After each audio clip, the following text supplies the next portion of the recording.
Many business owners are still really hesitant about this whole AI thing. What is it? Wondering how it's going to fit into their business. Is it just a fad that's going to pass? Is it worth your time? Is it really saving money? It seems like a lot of effort. These are all the things that business owners are contemplating. But I am telling you that if used correctly, AI, one, is absolutely the future. So if you're not using it and you're not planning on using it, you're going to get left behind. That's just the plain simple of it. But there are ways that you can use it to really actually save money, to really improve the efficiency, you improve how you serve your clients, and really help your overall business. So today we're going to really talk about how you can use AI to, one, make more money and make a real financial impact on your business and your operation with AI. Welcome to the Hobby to Profitability podcast. We're all about figuring out what it really takes to build a successful and thriving business.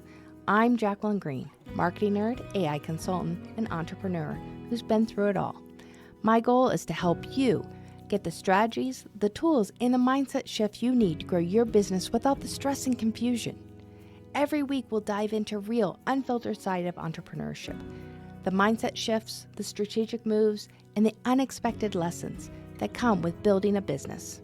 We'll talk about what actually works and what doesn't, how to navigate those changes and challenges that you face, and how to create a business that really fits into your life.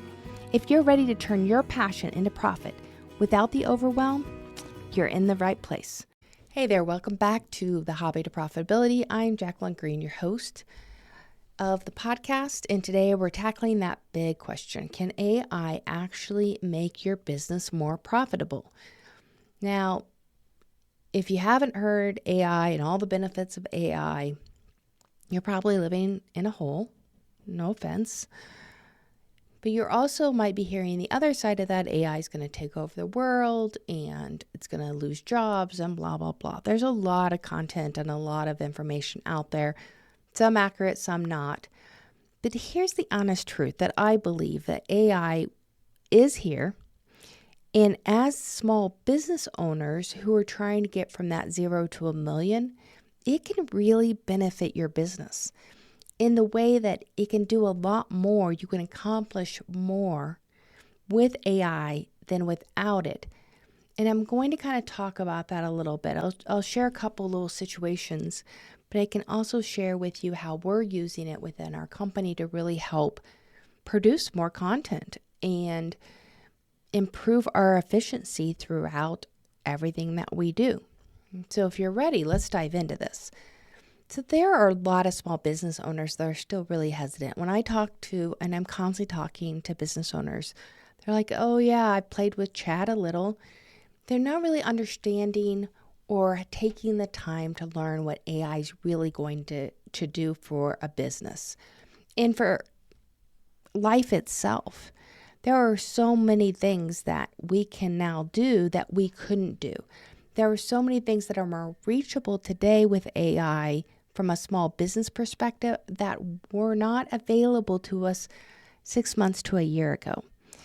And so it's changing at such a rapid pace that I feel like it is really elevating the ability of a small business to compete on a more level playing field.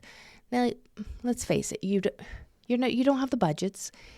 You struggle with how much money you're spending on this and that, marketing in particular, to really play with the big guys. But there are things that we could be using AI to kind of level that field. So let's really talk about what that means. What is AI's impact directly on revenue and your cost reduction? What does that look like? And we're also going to talk about a couple of case studies, and I'm going to share with you exactly how we're using AI and how it's increased our efficiency within our business and how we can actually produce more. And then we're going to talk about how to implement AI. Where do you even begin? You hear all this stuff, but it's so overwhelming. And yeah, we've all heard about chat. We know chat bots, but what does that all mean? So let's get into it. One, is there a direct correlation with AI that impacts profitability? This is a big misconception about AI, that it's just about automation, and that is not true at all. Or I've also heard it's just about content creation, and that's not it at all. So the truth is that AI is really driving profitability in two different ways. One, it increases revenue.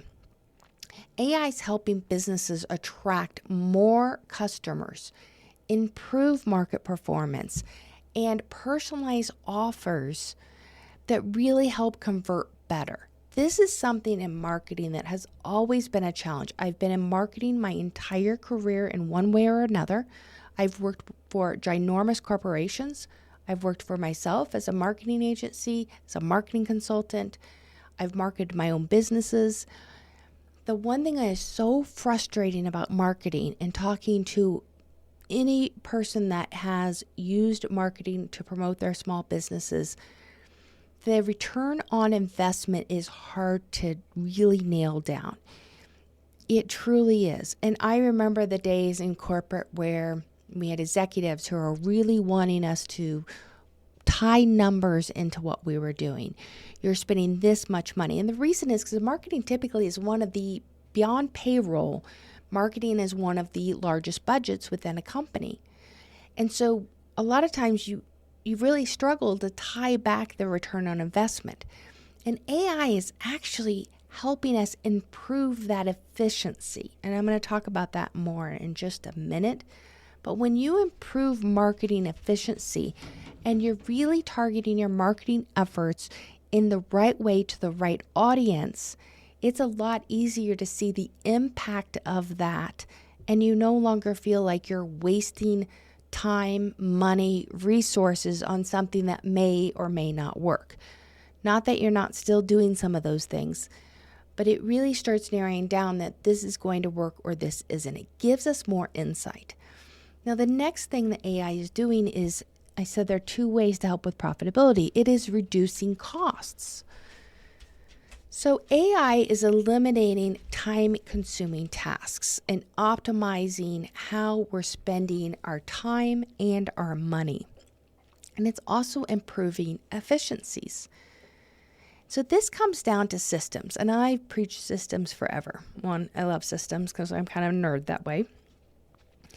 But systems, if you're growing, if you're a solopreneur, or maybe you have one employee, and you want to grow much larger, one of the biggest challenges that you're going to have to grow is the lack of systems. If you do not have systems in place, then I guarantee that your employees are never going to do it the way you want it to be done. And why is that? Because you never put a system in place to tell them how to do it. They're going to interpret whatever you say, but they're still going to do it the way they're going to do it. And so without those systems to really guide your employees and the people that you bring on, it's going to be basically a madhouse. You're going to have this person doing this and this person doing that, and there's not a system in place.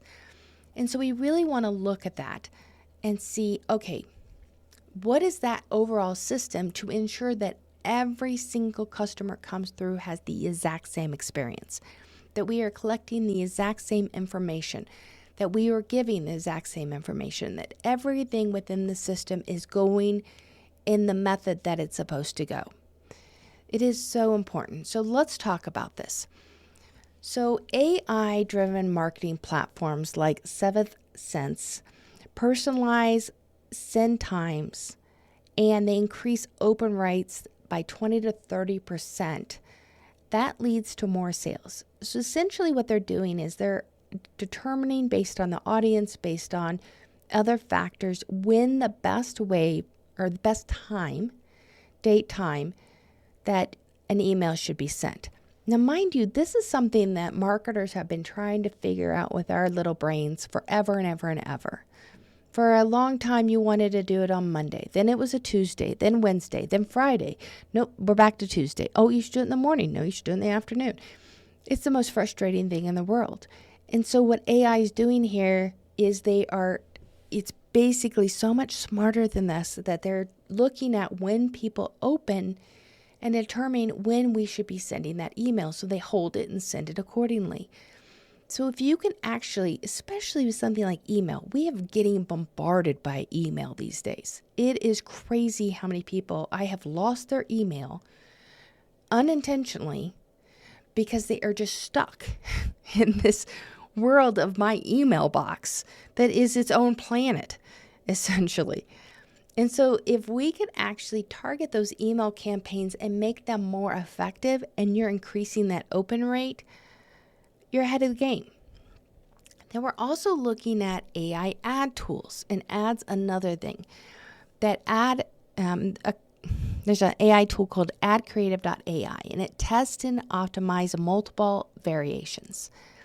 I've talked about A/B testing, and what A/B testing in the marketing world is that you take identical ads and maybe you change the headline so the headlines read two different things.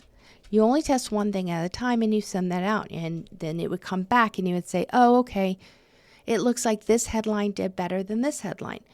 But no, the rates still aren't that great. So we're going to use this headline, and this time we're going to change the call to action. So we're going to have identical, same headline this time, and we're going to change the call to action. We send that out. It comes back. We track all those little touch points and see what's performing better than others. Well, the nice thing about AI is it tests it for you, so you can actually set it up so it's analyzing all those data points, and you can test and optimize different ad variations based on your audience. What this does, it reduces your cost per acquisition up to 30%. So the cost per acquisition is how much does it cost for you to get that new customer. And that's a really important number when you're spending money on marketing for your marketing budget, because then you know how much, if you want to grow and acquire this many customers and you know what the cost of acquisition is, you know what a reasonable budget's going to be to get you to that point. And so it's really important to understand those. Now, the other part of that is the content that you're creating to try to attract new clients from a marketing perspective. There are repurposing tools like lately.ai, where it turns long-form content into dozens of high-engaged posts, boost visibility without a lot of extra help or a lot of extra effort. So let me tell you how we're using all these different AI tools. So one thing that used to drive me crazy, I really actually enjoy writing blog posts. I always did, always liked it, but it would take me 4 to 6 hours to write a good blog post. And it was hard because some days I just didn't feel like it. Have you ever stared at a blank sheet, a blank screen, and been like, what do I write? How do I start this out? Well, this sounds just like the other one I just created. So now with AI, not only have we shortened the time of creating a blog post to less than an hour, from 4 to 6 hours, we're actually able to plan, identify the topics that are important to our audience, pull research and statistics along with that, and really build out blog content that is meaningful. Now, this does not mean you're going to put a topic into chat and just say, write a blog post. We are very specific, and that's why it takes us an hour with, okay, here's the research that we've pulled. We use Perplexity.ai for a lot of our research. So I go in there and I play with that and I figure out, okay, what are those statistics that I can really pull out related to this particular topic? And I will tell you, a lot of times I have to go back to it and say, okay, that doesn't sound right. I need more research on that. So it still needs that human factor. You have to understand that. Then I take what I learned there and I put it into chat and I say, this is our topic. This is the audience. This is how we want to help them.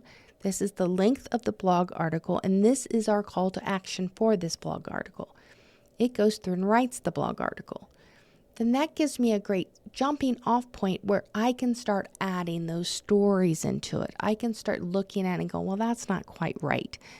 I can adjust it based on what I know about my company and about my listeners and my customers. And so it's really important to have that human. But I've dropped something that took me a really long time down to less than an hour. And not only that, once I write that blog post, then I can take that and I can chop it up. And I can chop it up into social media posts.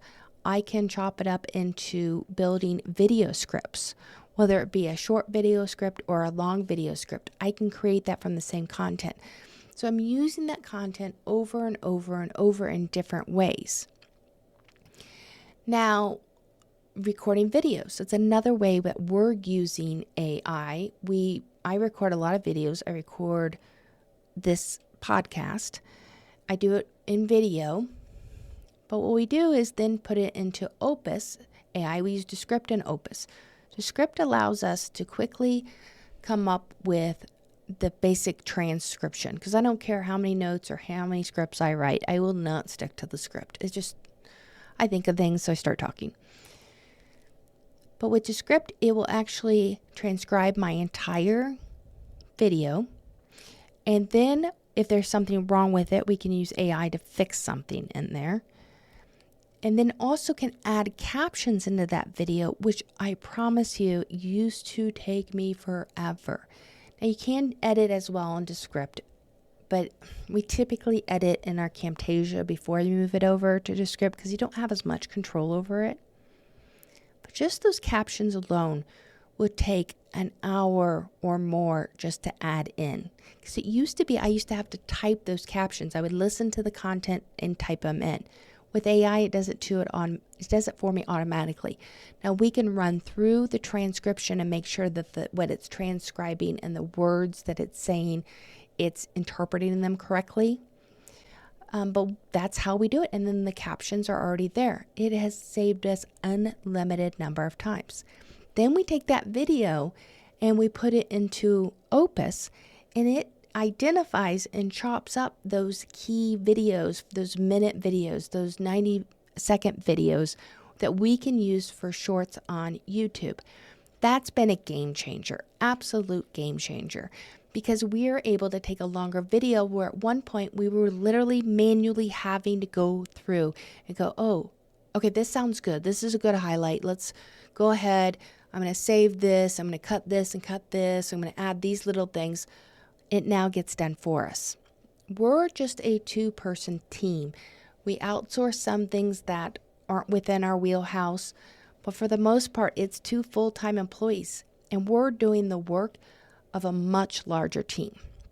So instead of having to hire additional staff and spend all that money, we're actually getting a lot more done at a faster rate, and that saves us money. It saves me money as the CEO. I'm also ensuring that all the work that we're doing is going to a point. There's a point to it, that it's being reused and redone and reshared and maximizing that effort. Let's be real. Random marketing tactics aren't going to grow your business. It's like throwing spaghetti at a wall, hoping the spaghetti will stick. If you're tired of spinning your wheels, or in this case, throwing spaghetti, then it's time to take a smarter approach. The Marketing Momentum Workshop is built for small business owners just like you, who need real results, not just more marketing noise. In one 4-hour session, we will work with you to pinpoint the best strategies and create a roadmap for your business that's going to help it grow. Take the first step. Book your free marketing health check now at behindthedesignco.com, and let's get your business moving in the right direction. So the next thing is AI in sales. Now, this is one that we've just been touching upon within our company, and it's one I want to get a little bit more in depth with. We're using a CRM called High Level, but there are other CRM tools like HubSpot and Pipedrive, which predicts which leads are most likely to convert. And it helps businesses focus on the high value prospects. So this is such a big deal. Back when I was in corporate America, like I said, I worked for the S&P. I worked for was Thomson Reuters. It was Thomson and their healthcare data technology division. I worked for a telecommunication company that was Charter, now it's Spectrum. I worked for all these things. And there was one thing that always came through. As the marketing person or marketing team, we're gathering leads, and then we give them to the salespeople. And the salespeople always complained about the leads that we gave them.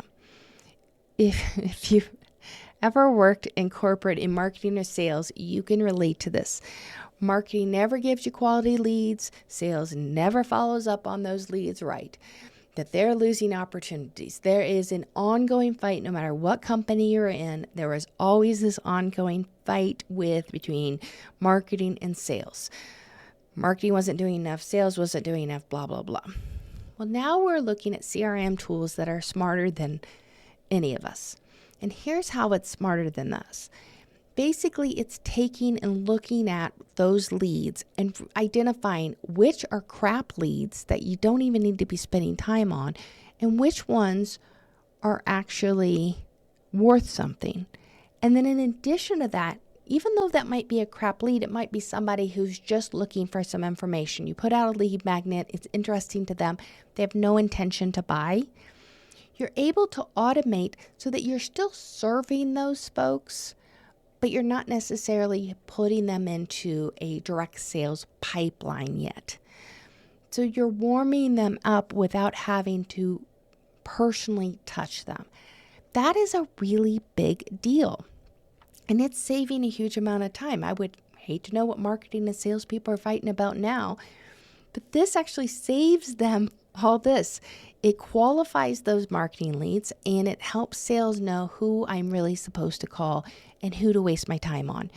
Because inevitably, I promise you, the fighting between these two departments, no matter what company I worked for, was always the same. Sales was lazy, marketing wasn't giving enough leads, and so this eliminates that. It just makes me laugh thinking about how much I had to go bat for my team when I was a director of marketing, and how much we sat around and complained about sales and how much sales complained about us. It was just ridiculous. Now, the other part and how this equates to small business, now you can do this as well. So if you're a small business, you don't have to waste your time on leads, and we've all been there. You get somebody that fills out a lead form, you're looking at it and they're like, oh, this person lives in a totally different country. We don't even serve that country. It's not a lead. Well, now you have a way to be able to really determine that without you making assumptions that may or may not be true. The other part of, more leads, less effort is a couple different chatbots, one Drift and one ManyChat. So they can actually convert up to 3 times more. Now, let me tell you how they're working. One, they work 24/7 when you're not working or when you're busy running your business. Drift is actually part of SalesLoft, and SalesLoft has a lot of different solutions. But when it comes to Drift, it's essentially a chat bot for your website. Now, I know what you're saying. I hate chat bots. I hate going on there, blah, blah, blah. But you can actually train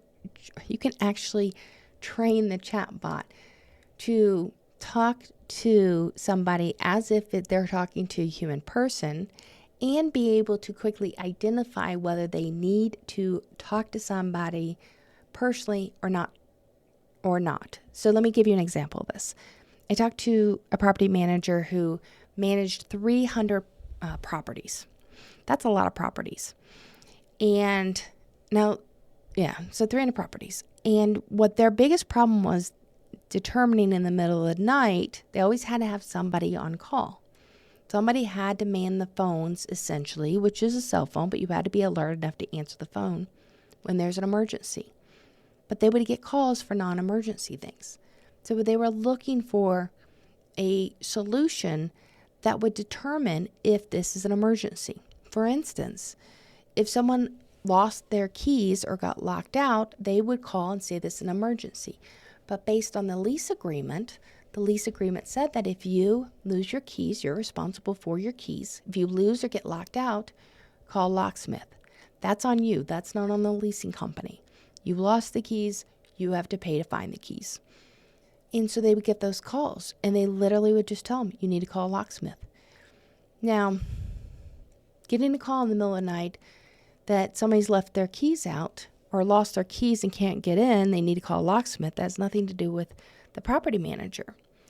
What is important for the property manager is a pipe burst and my apartment is flooding. That's an emergency. But you're going to find this strange. What someone else thinks is an emergency isn't always an emergency. And so they needed something to be able to weave those out. And chatbots are great for that. The other tool is ManyChat. And this is engagement for your social posts. So you'll see this all the time, either in video, you've seen it on mine, you've seen it in other people's where like, hey, just put AI help in the comments and I'll send you my great little tool, blah, blah, blah. And it essentially makes it sound like you're just DMing this person directly and they're going to respond to you. But really what's behind that is something called ManyChat. And you can build these campaigns out. So when someone does type in the words that it says, then it automatically sends them a predetermined template with the information that they're requesting. And you're bringing them into your DMs. So then when they ask questions, it either answers or you can then engage them if it goes beyond that. So it's just that first step and you're not going to miss anything. So these little things are really helping save time and save money. So AI in operations. I think this is one of the things that a lot of small businesses don't realize that AI can really help with. I'm going to give you a personal example of this. And it was because I was listening to somebody on YouTube where they made packing checklists. This particular person, very wealthy, successful, I think he's a billionaire, but he literally used chat to create packing lists. He travels so much that he didn't want to think about it, and he created a packing list. And I can't tell you, I travel quite a bit. I can't tell you how many times I've gotten somewhere and think, I forgot this. It never fails. Every trip. There's always something. And do you ever leave your house and you think, oh, I know I'm forgetting something. And it's about the time when there's no turning back and getting it, you realize what you forgot. Anyway, so he went in and chat and he literally created all of his checklists. So whether he's going on a vacation, family vacation, whether he's going on a business trip where he's flying across the country to speak, he had checklists to help him pack every single time. So I started doing that because I realized I needed that same help. Another way I've used chat that has absolutely nothing to do with business is just saying, hey, I have chicken in the refrigerator. I have some cheese. Tell me what I should be making for dinner, because I can't think at the end of the day to figure out what to make for dinner. I love to cook. But after working a full day, I'm exhausted. Just tell me what to cook. Yeah, chat does that. But when we talk about it saving massive cost savings within operations, you can use that same philosophy in your checklists. When a customer calls in, what are the things that we want to get from that customer? What is the information? If you have a checklist, then no matter who answers the phone is gathering that information. If you're sending a package out, I'll give you a great example of this that has been going on for a long time, but in architecture and interior design, we create packages essentially going out to the department, building departments. And so you had to have each, and I promise you, every single building department, every county, every city, every state, completely different. And so what we would do is there would be a list of things, checklist basically, of it. If you send in something for a building permit or approval, these are the things you need to have on that list. Well, way back when, I was working for an architecture firm and I set up all that. That's just simple project management. Okay, this package, where's it at in the process? We're getting all the documentation, we're getting the plans together, but it's not just plans that go in. You have to have this form filled out, or you have to have this report with it. It has to be, sometimes it's a wet stamp, sometimes it's not a wet stamp, sometimes you can submit electronically, sometimes you have to walk it in. It's the craziest thing. And so I developed a whole project management. I used Smartsheet on that. Well, now with AI, not only can we look at what those checklists for your business look like, we can actually create automation within our project management software, which is a time saver because we forget those little steps because we're human. So a couple scheduling tools that also can help you from a time standpoint, and I'm going to give you a caveat on this: Motion and Reclaim AI. So Reclaim AI helps you with modifying your schedule. And so basically it blocks out, it looks at, you tell it what you need. How many hours a day do you want focus time? How long do you need exercise, and what days you want to exercise? What lunches do you want to take? And it basically blocks out chunks of your day automatically for the week. Now, if you're not good at following a schedule, Reclaim AI is not for you, because I've tried it and I'm not always great at following the schedule.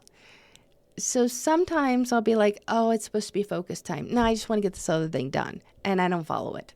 So if you're going to use something like that, but it can actually save you up to 40% time if you are organized enough and will listen and pay attention to, it is time for me to take a break and go to eat my lunch and walk away. Or this is the time that I'm supposed to be focused, heads down. I need to turn off my email. I need to turn off my phone, and I need to only focus on this project. So if you're good at that, Reclaim AI is really good. Now, I have not tried Motion, but it can save valuable time.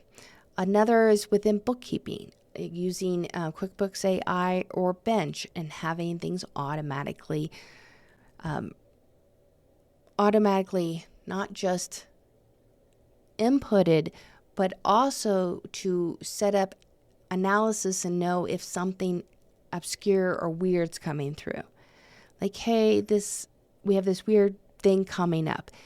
Now, from a human standpoint, we used to have to watch those things. We had accounting departments and bookkeepers that would keep our eye. But again, that's human. And so we all are distracted. We all have the opportunity for human error. So AI is really helping us reduce that option of errors. So just looking at some of the solutions that can help you within your bookkeeping or accounting systems. And I know bookkeeping is one of those things that is really hard to pay for as a small business when you're struggling to make revenue. You're like, no, I can go ahead and keep this.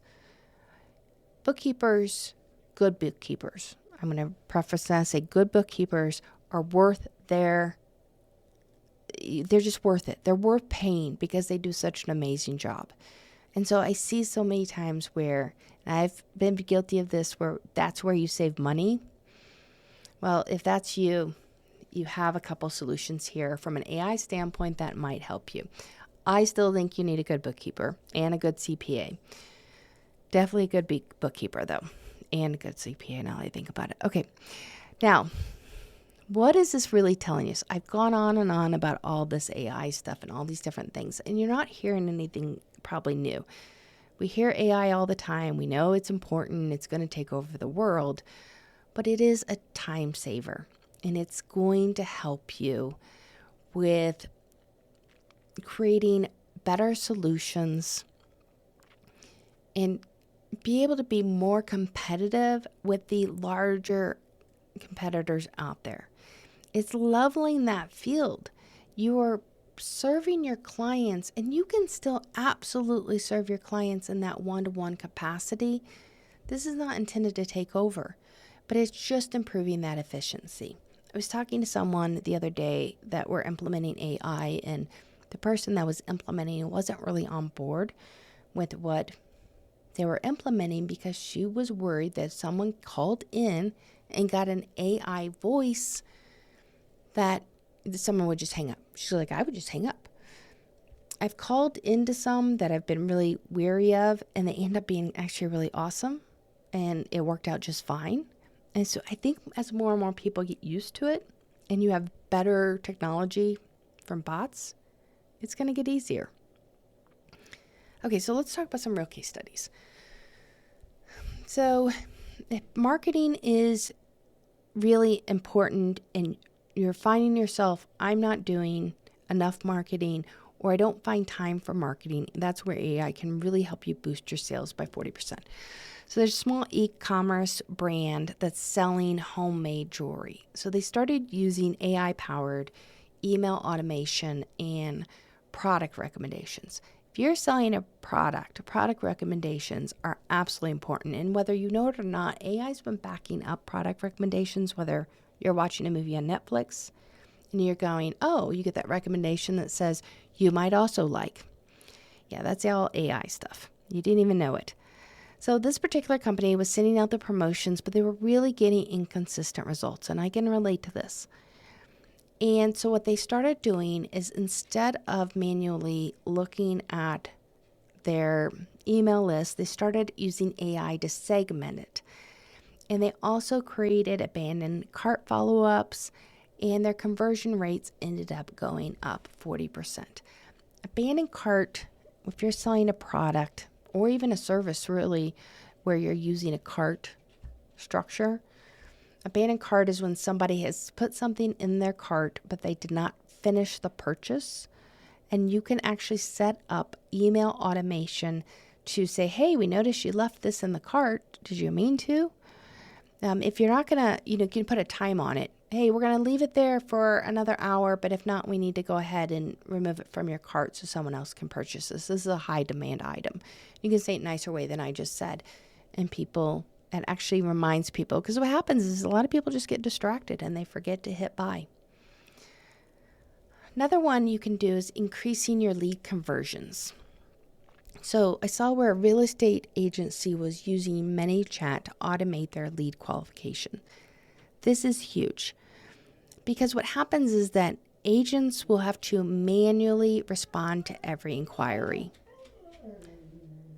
And not all inquiries are actual inquiries. Just because somebody calls, it doesn't mean they're really serious about selling their house, or they're not really serious about buying their house. And so what this real estate company did was they used chatbot to pre-qualify those leads. And that instantly, and that increased by 3 times their booked appointments. So basically using AI chatbot to qualify that lead rather than having somebody call. This is a pretty easy thing that you can implement. How we can really get those leads. That goes back to my conversation about sales and marketing never getting along. We get this all the time as a small business, where you have people that fill out forms or do this and that. I even have people that will schedule meetings with me and never show up. That one's the most bizarre to me. And I've gotten pretty good at being able to identify those people and know when they're not going to show up. But what I worry about is, am I playing an emotional decision and thinking that person isn't going to? But with AI, I can actually set it up, which I do, of qualifying them ahead of time or reminding them of meetings, going that extra step beyond the reminder. Another one I saw, a consulting firm was using AI to schedule with their scheduling. Now, we do this all the time as well. But if you were manually scheduling time, if you were going back, and you know what's sad about this is, I used to get people's scheduling link, and it is very impersonal. I'm fully on board that it's impersonal. But if it's somebody I actually want to meet and they send me a scheduling link, it is so much easier to figure out a time to get together. So that can really save a lot of time for your company. But the big point of it here is, with AI, is how are you going to work smarter? How are you going to get more done with AI? And you have to sit down and think about this. And I'm going to tell you exactly how you need to start implementing and figuring out, where does AI fit in? Now, this is what my company does for some of our clients is we call it an AI readiness assessment. And it's looking at where in your system is broken down. So the first step before you implement AI is identify within your system where you're having the biggest problem. What's the most time-consuming, money-grabbing, out-of-control thing within your company? Let me give you an example. I was talking to a design build company. I think I've mentioned this on another episode, where they would get an order for something. They design a property. Now it's time to purchase the items for that particular house or whatever. They go to that's called procurement, and they would have to enter that information in 3 different systems, and none of the systems talk to each other. So it took manually going and putting into this system, and then putting in this system, and then putting into this system. That is absolutely an opportunity for human error. Not anything that anyone's doing on purpose, but because they had 3 different systems that weren't talking to each other, they were wasting a lot of time unnecessarily. And so you have to identify where the biggest time or money wastes are within yours. Where are the repetitive tasks that could be eliminated? Where are there areas where you're leaking revenue or leaking hours within your day? Now, the next thing you're going to do is you're going to choose and identify, research the products that are going to fit within your company. Now, you already are using software. So it's an important aspect of, one, do you want to continue using the software you're already using? And if so, what will integrate with that? Every single software that I look at, I now look at what part of my system I currently have does it integrate with? Or is this a big enough pain problem that we need a whole new system, which is a whole pain problem in itself when you're switching systems. But what tools could potentially help us in those areas? Is it marketing? Is it sales? Is it operations? What does that look like? So you're going to choose the AI tools, and then you're going to start small. You're going to start small and measure the impact. Test things out. I test AI tools out all the time, partly because that's where my business is. We have a marketing, and then we have our AI arm, and we help companies with implementing AI. So I like testing things. I like talking about them. I'm very fascinated with everything related to AI. And so I'm constantly tracking what it took, what the benefits were, how it's saving me time, because I'm not going to keep using it if it's not easy to use and if it's not actually saving us money or making us money. Then once you identify, yeah, this is going well, then you can scale up. Also remember, if you have a team that you are working with, you're expecting them to use these tools, you have to train them appropriately. You can't just throw it out there and say, hey, go use this. It does not work. You have to get the buy-in from your employees. And I know you're thinking, but my employees work for me. Yeah, well, it doesn't always work that way. So remember, implementing AI strategically can actually have a real financial benefit. Now, I hope in this episode it really opened your eyes of the profit potential of AI. I'd love to hear your thoughts. So if you're listening to this, DM me on LinkedIn. You can also leave comments if you're watching on YouTube. But I want to know what your biggest takeaway was from listening to this. And I also want to know from you, are you using AI in what way? Or if you're not, what is that fear that's holding you back? I'm not actually kidding. When I talk to people, everyone's fascinated by it, but they're not ready to actually do anything about it. And so when I come across companies that are like, oh yeah, we're using AI. I just talked to one last week, a restoration company, and they are using it in every aspect of their business. Now, one of the challenges they were having, of course, is having employee buy-in, which is why I gave you that little tidbit earlier. But I was amazed. I was like, this is awesome. You guys are light years ahead of everyone else. And one thing I didn't mention is that AI is going to make you more competitive. You're going to actually make more money by implementing more efficient systems. All right, so if you are ready to go there and talk about AI, jump on my website, behindthedesignco.com, and you can set up an AI 30-minute meeting with me, and we can talk about how it fits within your business. No sales pitch or anything. It's just, let's just talk about it and see where you're having the biggest challenges. Now, next week, we're going to talk about a powerful topic, which is related to the fluff.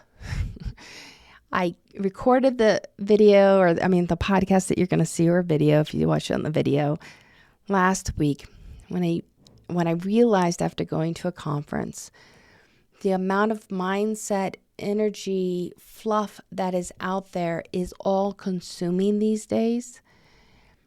And if you're not careful, it is 100% uplifting, completely believe in energy. But if you're not careful, you spend more time worrying about the mindset and that aspect than actually taking action and getting things done. So listen to that one. If you feel like this has really helped you, this episode, this podcast, please make sure you subscribe or share it with someone else you think might really want to hear some of the things that we're talking about. And thanks for tuning in, and I'll see you on the next Hobby to Profitability. Thank you for listening to the Hobby to Profitability podcast with Jacqueline Green. If you enjoyed this episode, be sure to subscribe, leave a review, or share it with a friend. You can learn more about Behind the Design at our website at behindthedesignco.com, and be sure to connect with me on LinkedIn or subscribe to the Behind the Design channel on YouTube for more great business growth strategies. Now, I'll see you next time.